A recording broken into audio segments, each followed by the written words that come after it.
Assalamualaikum warahmatullahi wabarakatuh. Saya Pramudia Ananda dengan NIM 0306213079.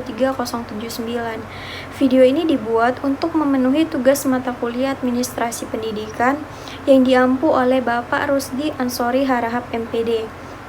Baiklah, di sini saya ingin menjelaskan materi mengenai perencanaan dalam administrasi pendidikan dan juga keorganisasian administrasi pendidikan. Baik, langsung saja ke materinya.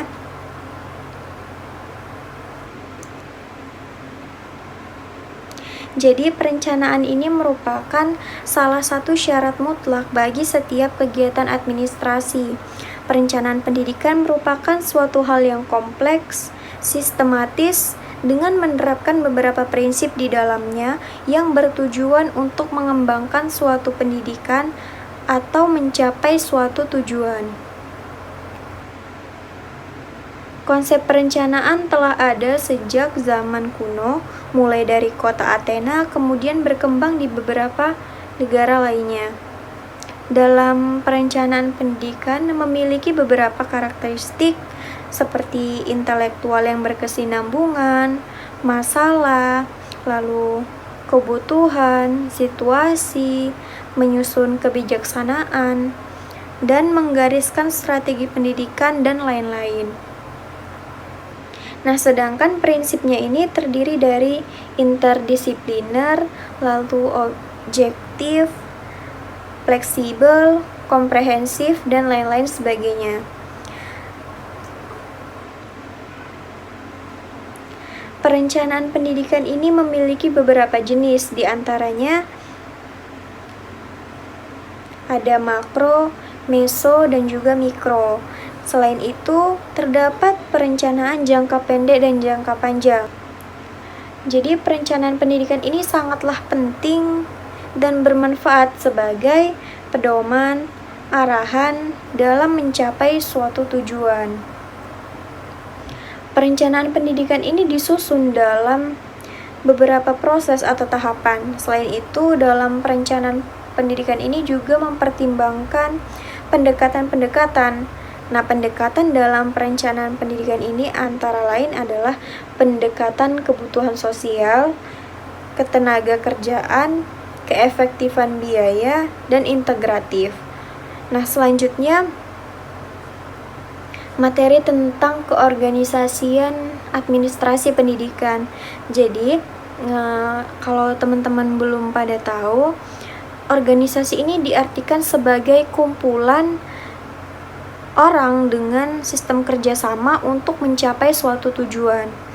Nah, dalam sistem kerjasama ini secara jelas diatur siapa yang akan menjalankan, siapa yang akan bertanggung jawab atas arus komunikasi dan pemfokusan sumber daya pada tujuan. Lalu ada beberapa langkah sebagai prosedur pengorganisasian. Tahap yang pertama yang harus dilakukan dalam merincikan pekerjaan adalah menentukan tugas-tugas apa yang harus dilakukan untuk mencapai tujuan organisasi.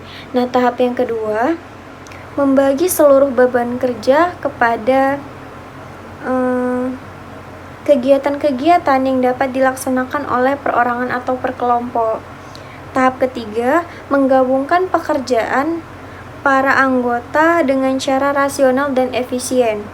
Tahap keempat, menetapkan mekanisme kerja untuk mengkoordinasikan pekerjaan dalam satu kesatuan yang harmonis.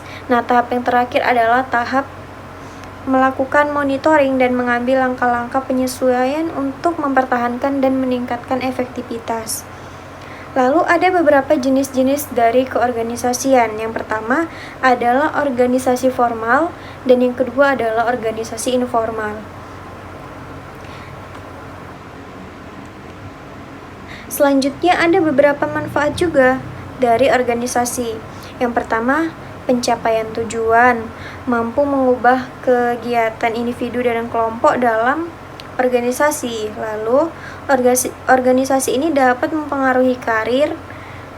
Organisasi dapat melahirkan ilmu pengetahuan dan memiliki karakteristik tertentu.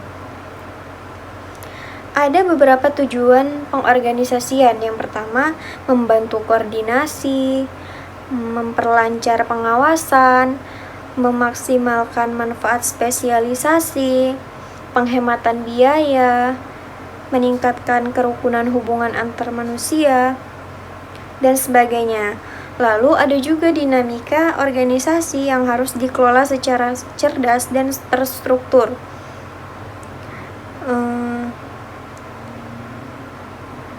Nah, ini dilakukan karena kenyataannya konflik ini tidak selamanya bersifat destruktif, akan tetapi akan mampu meningkatkan produktivitas suatu organisasi apabila dapat diatasi dan dikelola dengan baik.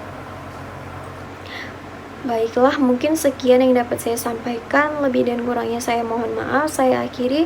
Assalamualaikum warahmatullahi wabarakatuh.